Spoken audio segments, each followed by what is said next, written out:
bonjour. Maintenant, nous entamons, ce sont des exercices de fin de premier semestre.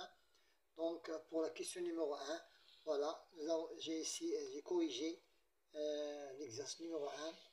Et pour la question numéro 2, voilà, j'ai tracé les deux droites perpendiculaires et droites parallèles et j'ai répondu à la question que vous avez ici.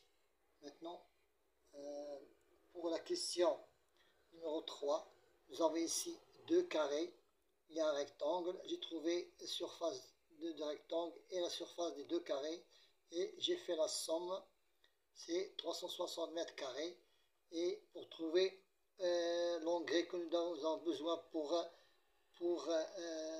cultiver cette terre, j'ai ici un m'a donné 3500 grammes et 3,6 mètres carrés.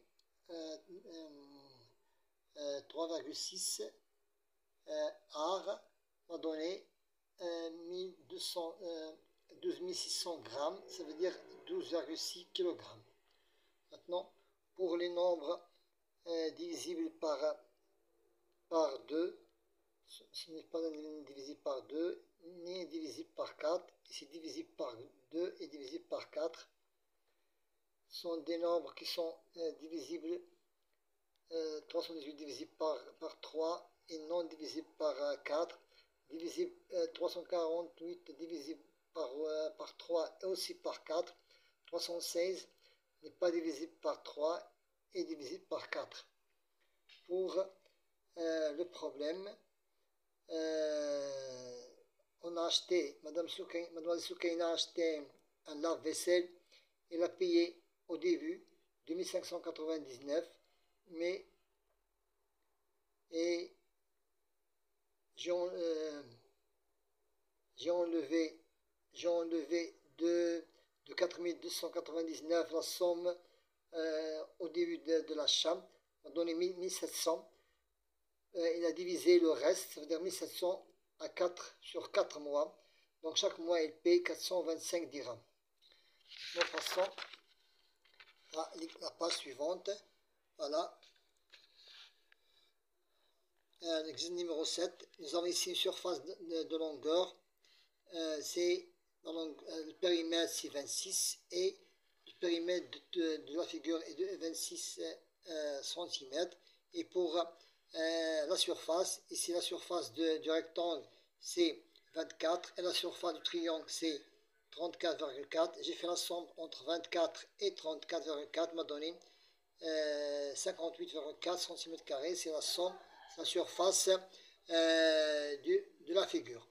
Ici, j'ai converti en litres et j'ai fait la somme de toutes les capacités que nous avons ici, m'a donné 339,65 litres. La question numéro 9. Donc, nous avons trouvé le volume du récipient B1 et aussi le volume du récipient B2. 1224, c'est le récipient de B1 et 1728, c'est le récipient de B2. On a versé B1 dans B2. Ici, il a pris une hauteur qui est inconnue, donc nous cherchons la hauteur. Pour trouver la hauteur, le volume que nous avons ici, divisé par la surface du carré, c'est 1224, le volume de ce récipient, divisé par la surface, c'est 1444, m'a donné 8,5 cm. Pour la question 10, c'est une conversion que nous avons déjà fait. Voilà, on la corriger.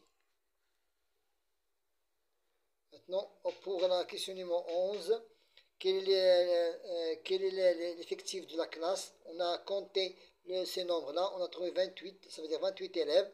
Combien mesure l'élève le plus grand? Nous cherchons le plus grand, c'est 1175, et de la taille petite, 130. Et nous avons seulement 3 élèves qui sont compris leur taille entre 130 et 140. Pour l'exercice de la page 49, donc puisque c'est un triangle équilatéral, un rectangle isocèle, donc j'ai divisé ce côté-là par 2, m'a donné 3,9 décimètres, ça veut dire 39 cm.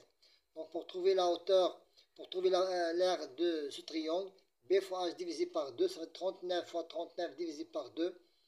Et tu trouveras le résultat que nous devons écrire ici en centimètres carrés.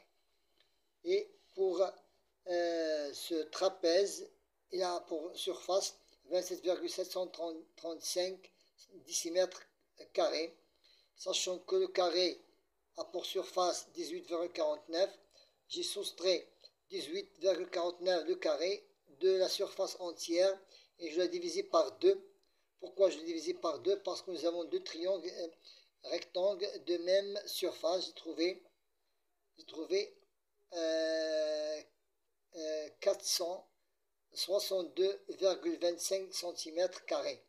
Voilà la surface de la partie colorée. Ici, mes tests, j'ai écrit en lettres, sont deux nombres, je les écris en lettres. Et nous avons ici, on a converti la capacité de la clé USB, on a trouvé 2000 mégaoctets. Et la somme de ces deux fichiers seulement 896. Donc, on ne peut pas enregistrer les deux dossiers. Oui, on peut donc plus grand. Donc, oui, on peut enregistrer. Oui, on peut enregistrer ces deux dossiers. Pourquoi? Parce que la capacité de la clé est plus grande que les deux dossiers. Donc, on peut l'enregistrer. Maintenant ici, je suis compris entre 20 et 30, c'est 21. Mon suivant est divisé par 3. Mon suivant est divisé par 3. Je suis compris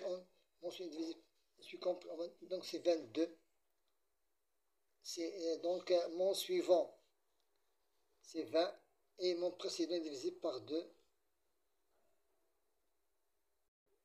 Donc, question numéro 3, je suis compris entre 20 et 23 et 30, c'est 23. Mon suivant est divisé par 4, ça va être 24, est divisé par 3. Mon précédent de 23, c'est 22, divisé par 2. La différence de mes chiffres est toujours égale à 1. Et je suis le nombre 23. Je pose et j'effectue. Voilà. Pour la question, je pose et j'effectue. Donc, le premier nombre, le quotient est 36,4, le quotient est exact. La deuxième opération, c'est 27,3, le quotient toujours exact. Maintenant, pour la question ici, donc pour trouver la masse d'un œuf, donc j'ai converti 1,5 kg en grammes et j'ai soustrait 275 de 1500 m'a donné 1225. Je l'ai divisé par 2 et j'ai trouvé la masse d'un œuf, c'est 612,5 grammes. Pour le dernier exercice, j'ai trouvé le volume de la partie supérieure, c'est 50,625 et le volume de la partie inférieure, c'est 61,875 et j'ai fait la somme de ces deux volumes, m'a donné 112,5 cm3. Je la convertis en décimètres cubes, c'est 0,1125 décimètres cubes. Alors on a terminé ces deux pages, mes exercices de fin de semestre numéro 1. Bon courage.